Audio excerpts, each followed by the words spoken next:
بسم اللہ الرحمن الرحیم۔ شروع کرتا ہوں میں اللہ کے نام سے جو بڑا مہربان اور نہایت رحم کرنے والا ہے۔ محترم ناظرین کرام، تہجد کی نماز پڑھنے کا صحیح طریقہ کیا ہے؟ اس اہم ترین سوال کا جواب بہت سے لوگ نہیں جانتے۔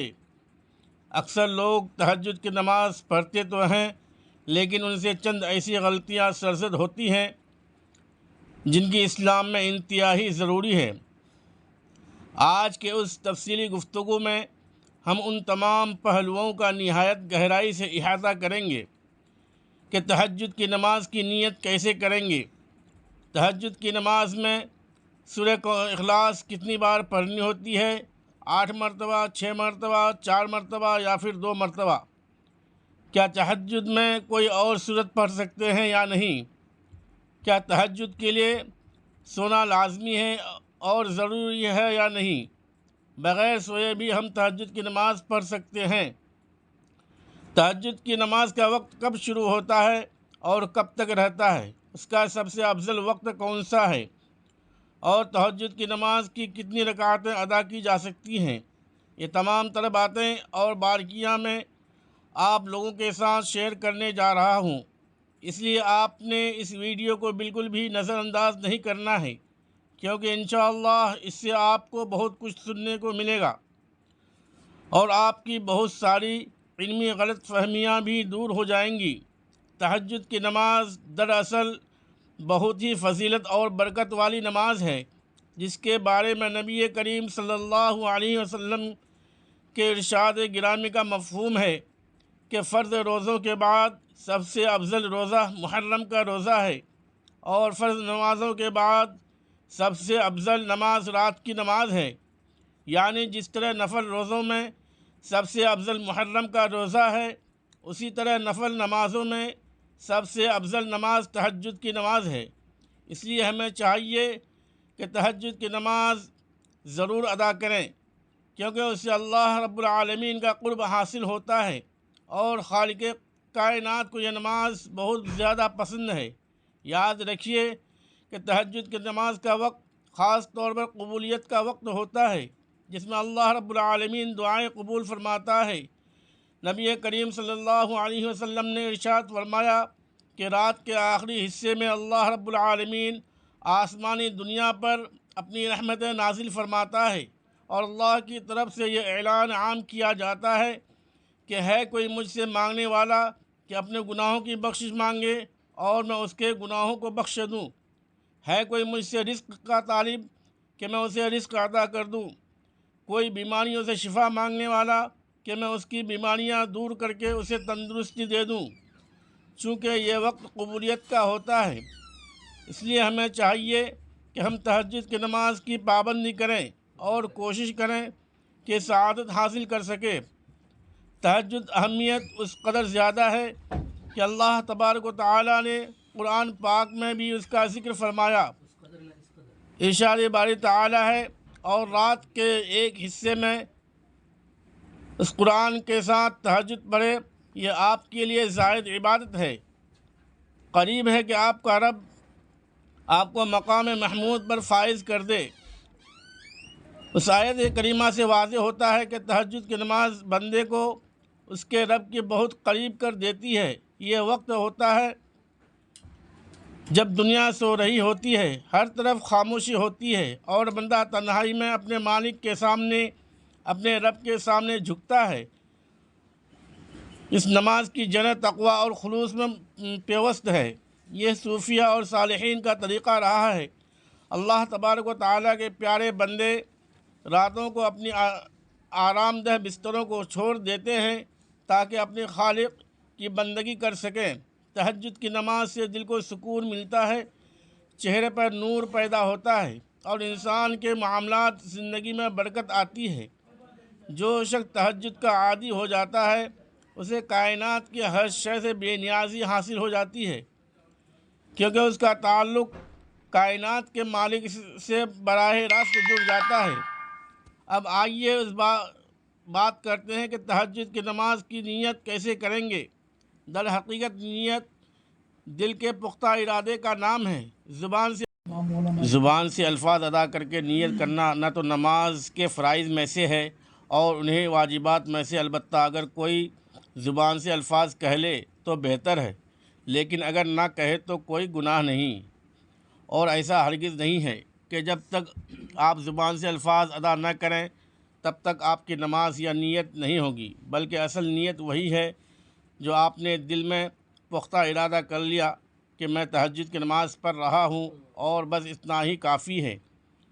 تاہم اگر آپ الفاظ کہنا چاہیں تو یوں کہہ سکتے ہیں کہ میں نے 2 رکعت نماز تہجد کی نیت کی واسطے اللہ تبارک و تعالیٰ کے منہ میرا کعبہ شریف کی طرف۔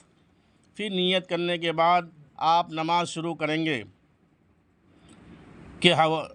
نیت کے حوالے سے ایک بات ذہن نشی کر لیں کہ اگر آپ رات کو سوتے وقت یہ ارادہ کریں کہ مجھے تہجد کے لیے اٹھنا ہے، لیکن نیند کی زیادتی کی وجہ سے آپ کی آنکھ نہ کھل سکی، تو اللہ تبارک و تعالیٰ اپنی رحمت سے آپ کو اس نیت کی برکت سے تہجد کا ثواب عطا فرما دیتا ہے۔ یہ اللہ تبارک و تعالیٰ کی اپنے بندوں پر بہت بڑی عنایت ہے، اس لیے روزانہ سوتے وقت تہجد کی نیت کر کے سونا چاہیے، تاکہ اگر خدا نخواستہ آنکھ نہ کھلی بھی تو آپ محروم نہ رہیں۔ اب تہجد کے حوالے سے کچھ انتہائی اہم اور ضروری باتیں یہ ہیں کہ کیا تہجد کے لیے سونا ضروری ہے؟ اس مسئلے میں علماء کرام کی رائے مختلف نہیں۔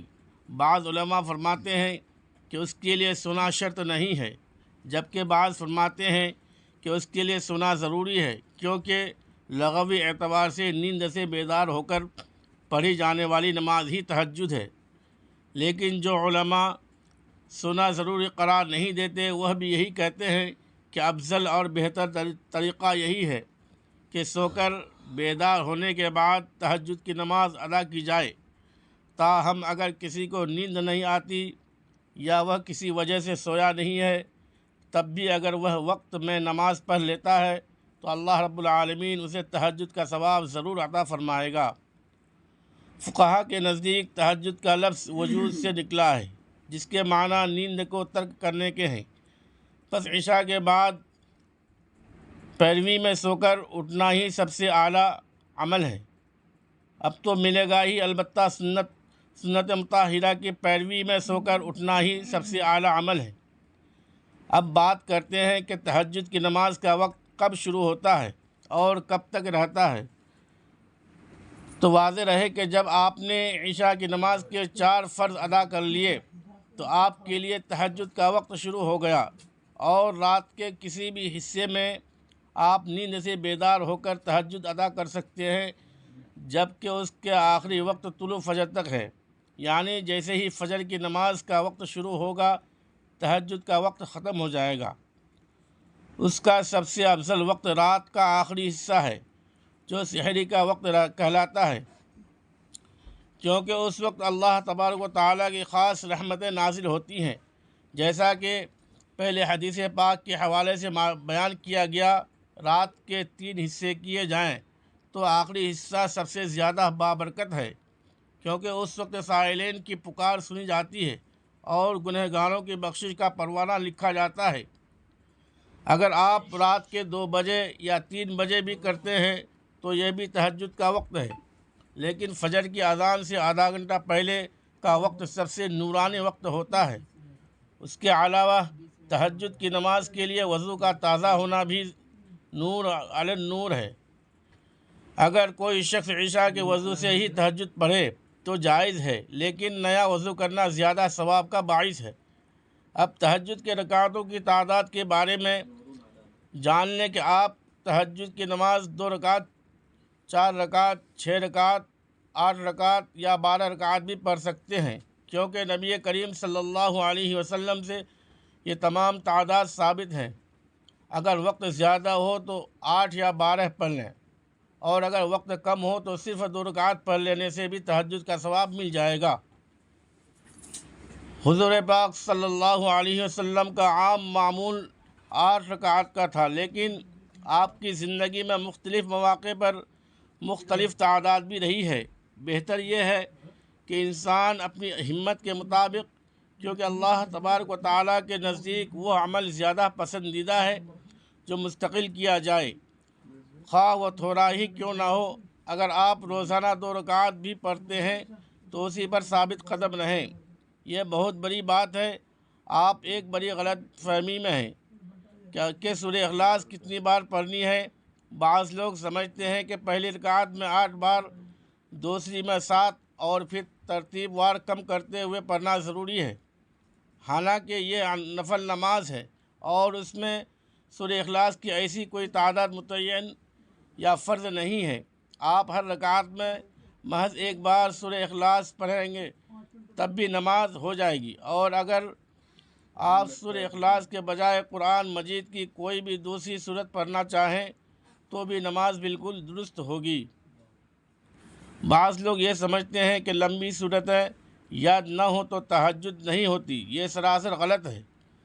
آپ کو جو بھی صورت یاد ہو، چاہے وہ سورہ کوثر ہو یا سورہ اخلاص ہو، آپ اس کے ساتھ نماز ادا کر سکتے ہیں۔ دراصل اللہ تبارک و تعالی آپ کے دل کی طرف اور سجدوں کی لذت کو دیکھتا ہے۔ سورتوں کی لمبائی نفل نماز میں فرض نہیں۔ ہاں، اگر کسی کو قرآن پاک زیادہ یاد ہو تو وہ لمبی قرات کرے، کیونکہ نفل نماز میں قیام جتنا لمبا ہوگا اجر اتنا ہی زیادہ ملے گا۔ تہجد کی نماز میں ایک اور اہم پہلو یہ بھی ہے کہ تہجد جماعت کے ساتھ پڑھنا ضروری نہیں ہے، بلکہ یہ انفرادی عبادت ہے تاکہ بندے اور رب کے درمیان راز و نیاز کا پردہ قائم رہے۔ اسے اپنے گھروں میں ادا کرنا زیادہ افضل ہے، کیونکہ نبی کریم صلی اللہ علیہ وسلم کا ارشاد ہے کہ اپنے گھروں کو قبرستان نہ بناؤ، بلکہ ان میں نفل نمازیں ادا کرو۔ گھر میں تہجد پڑھنے سے برکت آتی ہے، شیطان بھاگ جاتا ہے اور گھر والوں میں دین کی رغبت پیدا ہوتی ہے۔ خواتین بھی اس نماز کا خاص اہتمام کر سکتی ہیں۔ ان کے لیے بھی وہی فضیلت ہے جو مردوں کے لیے ہے۔ نماز ادا کرنے کا طریقہ یہ ہے کہ پہلے دل میں پختہ نیت کریں، پھر تکبیر تحریمہ کہہ کر نماز شروع کریں۔ یہاں پر یہ بات نہایت عام ہے کہ تکبیر تحریمہ اور قرات میں اتنی آواز ضروری ہونی چاہیے کہ اگر شور نہ ہو تو آپ کی آواز آپ کے اپنے کانوں تک پہنچ جائے۔ بہت سے لوگ صرف دل میں پڑھ لیتے ہیں اور ان کے ہونٹ حرکت نہیں کرتے، تو یاد رکھیے کہ اس طرح کی نماز نہیں ہوتی، کیونکہ الفاظ کی ادائیگی ضروری ہے۔ نماز کے دیگر ارکان جیسے رکوع، سجود اور قاعدہ بالکل اسی طرح ہوں گے جیسے آپ عام نمازیں پڑھتے ہیں۔ سجدے میں لمبی دعائیں کرنا اور گر گرا کر اللہ سے دعا مانگنا تہجد کی خاص روح ہے۔ رسول اللہ صلی اللہ علیہ وسلم نے فرمایا کہ بندہ اپنے رب کے سب سے زیادہ قریب سجدے کی حالت میں ہوتا ہے۔ بس تہجد کے سجدوں میں اپنے گناہوں کی معافی مانگیں، اپنے رزق کی تنگی دور کرنے کی دعا کریں اور امت مسلمہ کی خیر و عافیت کی دعا کریں۔ تہجد کی نماز کے بعد مثلاً دعائیں مانگنا بھی سنت سے ثابت ہے، اور آپ اپنی مادری زبان میں بھی اللہ تبارک و تعالیٰ سے باتیں کر سکتے ہیں۔ اللہ تبارک و تعالیٰ تو دلوں کے بھید کو جانتا ہے، وہ زبان سے زیادہ دل کی آواز کو سنتا ہے۔ اگر آپ کے پاس وقت ہو تو نماز کے بعد تسبیحات فاطمہ 33 بار، سبحان اللہ 33 بار، الحمدللہ 34 بار، اللہ اکبر کہہ کر ورد کرے اور کثرت سے درود شریف پڑھے۔ اس سے آپ کی دعا کی قبولیت کے امکانات مزید بڑھ جاتے ہیں۔ اس کے علاوہ تہجد کے وقت کی ایک اور خاصیت یہ بھی ہے کہ اس وقت کی خاموشی انسان کو اپنے نفس کا محاسبہ کرنے کا موقع دیتی ہے۔ دن بھر کی مصروفیت میں انسان اکثر اللہ تبارک و تعالیٰ کو بھول جاتا ہے، لیکن یہ وقت صرف اور صرف اللہ تبارک و تعالیٰ کے لیے مخصوص ہوتا ہے۔ تہجد گزار بندوں کے لیے اللہ تبارک و تعالیٰ نے جنت میں خاص بالا خانہ تیار رکھے ہیں۔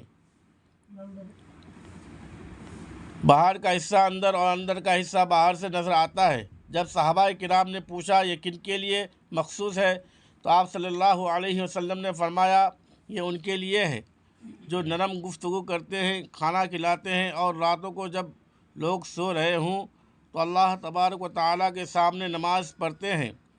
سبحان اللہ، کتنا عظیم مرتبہ ہے ان لوگوں کا جو رات کی نیند قربان کر کے مالک حقیقی کے آواز پر لبیک کہتے ہیں۔ علماء کرام فرماتے ہیں کہ تہجد کی نماز سے انسان کی دعا میں وہ طاقت پیدا ہوتی ہے جو تقدیر بدلنے کی صلاحیت رکھتی ہے۔ اگر آپ کسی بڑی پریشانی میں مبتلا ہیں یا کوئی ایسی حاجت ہے جو پوری نہیں ہو رہی ہے تو اللہ تبارک و تعالیٰ کے سامنے تہجد میں رو رو کر مانگے، کیونکہ سحری کے پکار کبھی خالی نہیں جاتی۔ خلاصہ یہ ہے کہ تہجد کی نماز اللہ تبارک و تعالیٰ سے تعلق مضبوط کرنے کا سب سے بڑا ذریعہ ہے۔ اس لیے تہجد کی نماز میں کوئی صورت متعین نہیں ہے۔ اللہ تبارک و تعالیٰ سے دعا ہے کہ ہمیں تہجد کی نماز پڑھنے کی توفیق عطا فرمائے۔ آمین ثم آمین۔ سامعین کرام، ویڈیو کو سبسکرائب کریں، شیئر کریں اور کمنٹ میں اللہ تبارک و تعالیٰ کے 99 ناموں میں سے ایک نام کمنٹ میں ضرور لکھیں۔ خدا حافظ۔ السلام علیکم ورحمۃ اللہ وبرکاتہ۔